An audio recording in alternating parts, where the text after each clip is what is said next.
Good morning, everyone on the West Coast.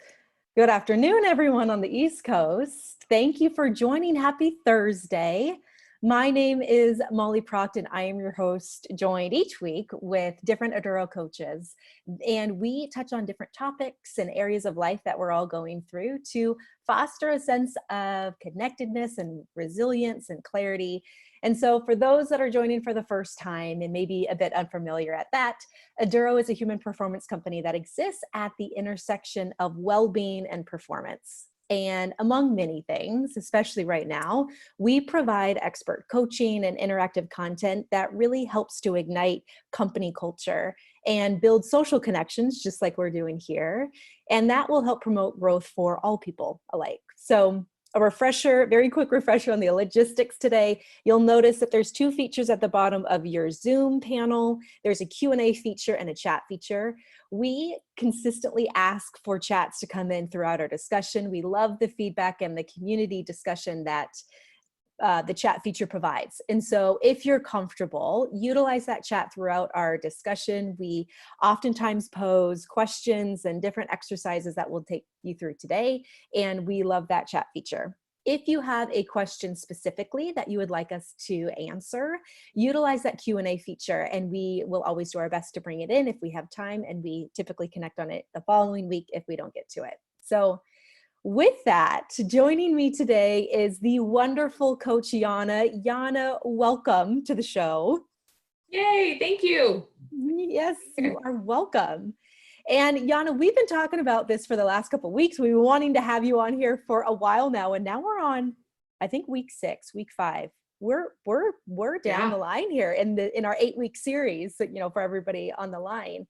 And Yana, when we first started talking about the show and what we wanted to bring to the audience, we really identified that at this point in many of our lives, we've shifted from this focus on the short-term fear and uncertainty that we were in maybe a month ago or 2 months ago.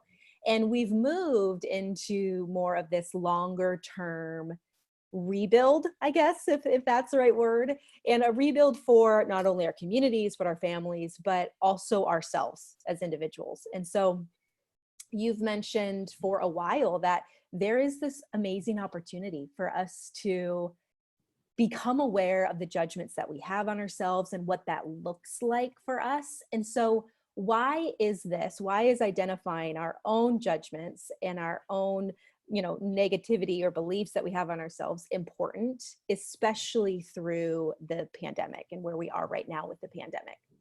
Yeah. So identifying self-judgment is always going to be beneficial. And now more than ever, because we are in the midst of undergoing lots and lots of change, and a lot of which has not been of our own wanting or our own desire. Maybe some of you guys feel like this forcefulness to change. And with that has come this like overpowering self-judgment train that's just kind of like running full steam ahead. I know I felt that. I'm sure some of you guys have too. And that's a natural tendency. It happens to all of us, right? It's very subconscious. And a lot of times we're not aware of the impact it's causing on our lives. So one of the biggest impacts that we see is just this distraction from the present moment. It really takes us away from what we're experiencing now. There's also a negative impact on self-love and self-compassion, which is so important. When we think about our energy and our attention all going towards what's not working, or all the shoulds or shouldn'ts of how I should be feeling, or what isn't going well in life, it really allows for very little space to acknowledge the positives and to really think about the present. So we have this really cool opportunity today to check in. I just want to check in with you guys, with you, Molly, with myself, and really assess, where do we start with all of this? Where are we at now? What's really important for us today? And how do we kind of acknowledge and sit in the barriers that we may be experiencing, see them for what they are, and then be able to kind of take that next step into the possibilities of today and focusing on what's really important. Mm. I appreciate how you mention the importance of starting by recognizing where we were at the beginning of this. I think sometimes we can get really hyper focused and it's important to identify where we are, where we want to go, but there's a lot of learning if we turn around or look in the rearview mirror just for a minute to gauge what was important to us back then and identify like how that may have shifted or needs to shift to the right now. And I think that being able to identify that allows us to notice that as humans, there is this necessary shift in a direction or in our internal compass that we need to allow for in order to be fully resilient humans. And Yana, you have had a strong influence in our Change Resilience program. And for those of you on the line, if you are a member in a Aduro program, highly recommend the Change Resilience webinar if you have not yet taken it. But from what you've shared so far, and inside of Change Resilience, we talk a lot about the concept of having a fixed mindset versus a growth mindset. And it seems like we're starting to explore an area that allows us to build more of our growth mindset. Is that right? Yes, yes. One of the things that's coming up for me as you're talking through this is what is consistent in life is change, right? That's always going to be present. And someone with a growth mindset is really leaning into that change. They are willing to get uncomfortable in the face of adversity. And what that does is it allows for this recognition, this ability to embrace the challenges, knowing that that's ultimately what's going to lead us to grow and adapt and be flexible. And that creates resilience. That's huge. You mentioned being uncomfortable, and I have shared, if you've been on the cast in the last couple of weeks, you know, one thing you know about Molly is that Molly doesn't like to be uncomfortable and she doesn't like to not know. And so most of us are, and I think a lot of people on the line probably could attest, and of course, chat in right now if this is resonating with you. But I am one that allows my shoulds, right, or my expectations of myself to really overtake my day. And especially when they creep up really fast and they creep up in terms of a response to a particular situation. And it's like, well, see, this is why this didn't work out this way. And I mentioned it last week with Coach Elise, and I've mentioned it in the vulnerability topic with Adelie. I can get really frustrated with myself and create this wild whirlwind of an experience in terms of my inner dialogue to this response to certain situations. So I am aware of the detriments that this actually can have on ourselves in terms of being in the present. And I think it's safe to say for most of us on the line that it's easy to recognize what our expectations are for myself, right? I should be this, I should be that, I can list them off. I should be a better mom, I should be a better wife, I should be a better friend, or have more patience, or be more productive. And my list is fairly long if I gave myself a minute to think about it. And so I know, especially in this role, like it is a work in progress. And I've been working at this for years in terms of being able to take a step back and recognize what is actually true. And you've done a lot of work and have a lot of experience in supporting your members and your people through your practice. So what do you find works well when we are looking at starting this process of releasing our judgments, releasing our expectations or our shoulds? Mm-hmm.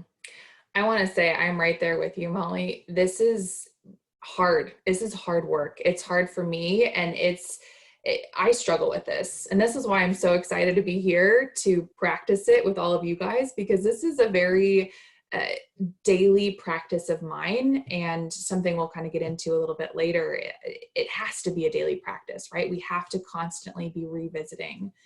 But although it's tough work, it isn't impossible work. And that's important to just remember.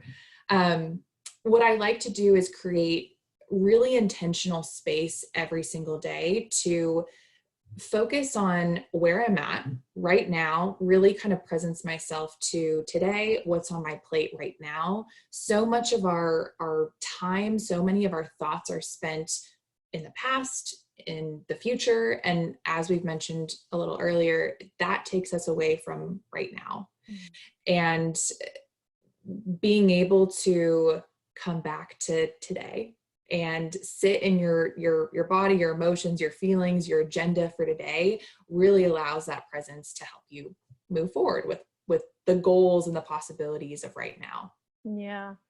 And you mentioned like we oftentimes spend our time looking in the past and what's happened. And I think you mentioned it earlier when we were chatting earlier, is if you notice that your goals have gone a bit awry in the last couple of months, it's not complacency per se, but it's the opportunity to identify more around what is important to me. And that might be the same as what it was 2 months ago or 3 months ago or whatever it may be, but really recognizing what is the first step that I need to take to adjust these goals to match the right now, right? Mm-hmm.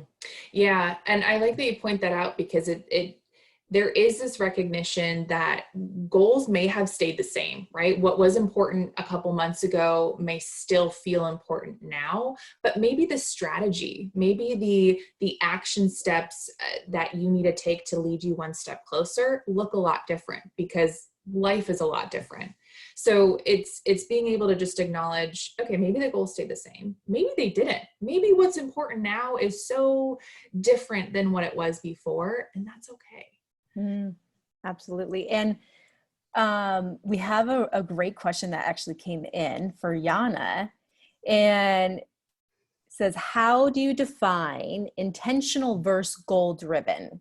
Do you mean to use the terms interchangeably, or how do you, how would you respond to that? Yeah, that's a really, really great question. When I think about intentionality in regards to goals, I think about stepping outside of autopilot, right? A lot of what we do, and we do this by necessity, right? If we were present to each moment and each thought and each decision, it'd be so overwhelming. So occasionally stepping outside of that need to be an autopilot and just recognizing, okay, where am I at now? And we'll kind of get into this exercise in a bit, but what's important now?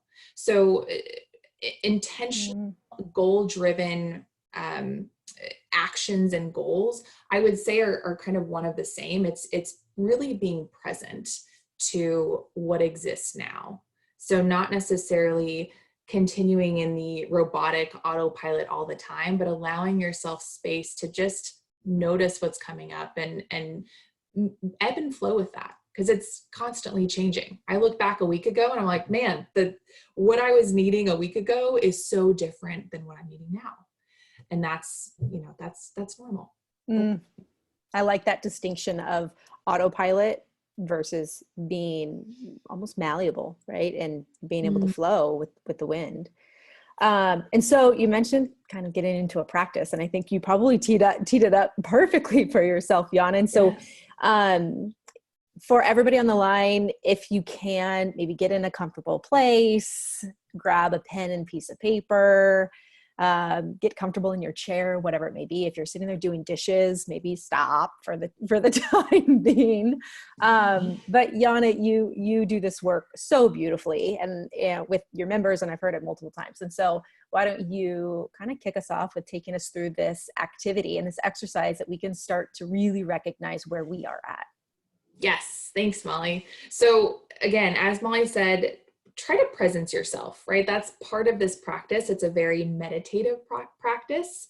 It requires presence. So distractions aside, and maybe presence for you looks like closing your eyes, For me, I like putting my hand over my heart, feeling my heartbeat. That is a reminder that I am here, I'm alive right now.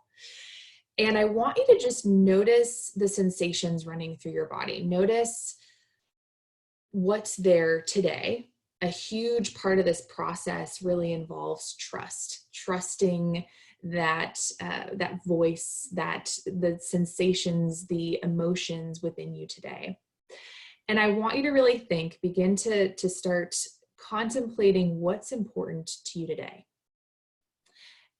As you're doing this, chat it in. Maybe for you today, it's your mental health. Maybe it is connection with your loved ones or movement, being able to move around. And as you're chatting in, I actually want to turn to Molly and kind of work through this exercise with you, Molly. What feels really important to you today? What's coming up for you? Today, it's important for me to have gratitude. Gratitude for everything that I do have, and all the abundance, I think, in my life right now is important. I love that. Someone had mentioned listening to my body feels important. The chats. It's important for me to be present and focus only on what I can see. Space is feeling important.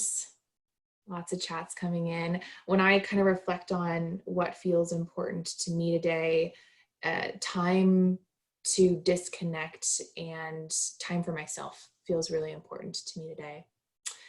Dee mentioned organization, physical movement, getting back to exercise. Awesome. Okay, thank you guys. Grace with myself and managing expectations. That's wonderful. Okay, so we're going to move forward in the next step to this exercise. And that's really in assessing some of the barriers that are getting in our way today. So when we think about barriers, I want you to think of some of the shoulds that you've placed on yourself today. I should do, I shouldn't be doing, I shouldn't be feeling. Some of the expectations, maybe it's the judgments or comparisons that you've placed on yourself today. But just think about some of those. And with the thought of those shoulds, those expectations, notice how they feel. Like, what is the impact of those shoulds on you? Get a little uncomfortable. This may feel a little icky, but the awareness is important. Molly, I'm curious, what's coming up for you? What's bubbling up in your self-talk right now? Yeah, this is so fun. Remember when Molly said she doesn't like to be uncomfortable? No, this is great. What comes up for me when I think about the barriers to being grateful and to having gratitude for everything I have, what comes in the way right now with certain situations in my life is I'm judging myself for feeling like I'm selfish. I'm selfish for feeling this way. I'm selfish for thinking this way. Without getting into too much details, like the selfishness is coming up as a judgment that is getting in the way of gratitude. Mm-hmm. Yeah, I hear that. And when you're sitting in this kind of the thought, the attachment of selfishness, how does that impact how you're able to show up? It puts blinders on, I think, in terms of being able to not only be grateful for everything, but also like my next steps. And we talked about this a little bit last week, and it resonated with me, which is why I'm bringing it up, is when I get into this place of self-pitying, I guess is a good word, Yana, it is the gateway for me to this deeper spiral of negative talk and negative inner dialogue. And so it's almost like the selfishness and the self-pitying allows for floodgates to open up. And then of course, I'm sitting in my limiting beliefs and my stories and my judgments, and they compound. It's like a little really fun roller coaster. I hear that totally. Yeah. When that energy is going towards all of the kind of the what we're not doing well, what we should be doing, it kind of just, yeah, like you said, releases that floodgate to that's all we pay attention to, right? That's all that's going through our mind. And again, it distracts from, okay, but what was I able to accomplish today? Or what do I feel grateful for today? And just kind of looking at the chats, I think a lot of people are resonating with that. Expectations of what I should be feeling or doing that weighs on me. Someone had mentioned I should have the courage to bluntly ask a coworker and kind of engage a coworker in a conversation. And this impacts stress levels. Absolutely. Right. And then notice the impact when we're feeling really stressed. What's the impact of that? Maybe we show up to coworkers or our family or to ourselves in a state that doesn't actually support us or anyone else. Really great. Okay. So just for the sake of time, I'm going to move us forward one step. And now we get to kind of take this discomfort of the shoulds, the self-talk that we just acknowledged, which is, again, really uncomfortable, but there's power to putting words and articulating that experience and those expectations, knowing that so much of that is subconscious. So now we're going to step into the possibility when you acknowledge the shoulds, when you acknowledge the self-talk that isn't supporting you, I want you to think about what would be possible without those thoughts. So if we were to just kind of take those thoughts for a second and place them right here, what would be possible within this new space for you? So maybe just take a minute or two to think about that. And Molly, if you have anything that's coming up for you just in regards to taking off the shoulds and what would exist in that new space, feel free to. Yeah, I think along with gratitude, which is what my first answer was with what's important for me today, it would also allow for acceptance.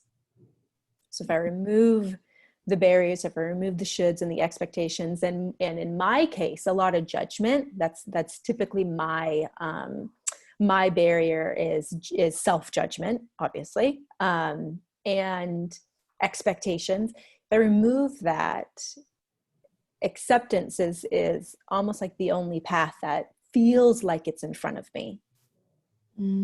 Acceptance. Mm-hmm. I'm sure a lot of us can resonate with that idea of acceptance, that idea that, that need for control that we so badly want, but coming to realize that maybe there isn't much that we can control other than just accepting is and what's happening.